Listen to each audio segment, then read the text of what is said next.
Hello, আমি প্রিয়াঙ্কা। তো সেদিনকে মা ডিসাইড করেছিল হচ্ছে উনুনের মধ্যে বিরিয়ানি করবে প্রপার ওয়েতে, যেমনভাবে বিরিয়ানি করা হয় লেয়ারিং করে। সেই জন্য হচ্ছে সেই মতো আলু আর মাংস কষিয়ে নিচ্ছিল। তারপরে হচ্ছে চালগুলো দিয়ে দিয়েছিল, লেয়ার করেছিল। তারপরেও ওই হাতা দিয়ে একটুখানি নাড়িয়ে নিয়েছিল, এই কারণে যদি মশলাগুলো অন্য জায়গায় পড়ে থাকে তো খেতে মোটেই ভালো লাগবে না।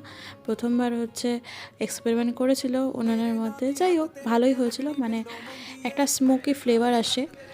আর প্রচণ্ড ঝরঝরে হয়েছিল, মাংসগুলো প্রচণ্ড সফট ছিল।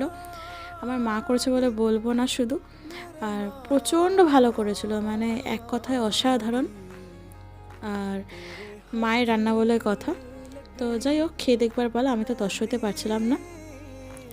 মা রান্না করার পর জিজ্ঞাসা করেছিল কেমন হয়েছে, এক কথায় দারুণ করেছিল।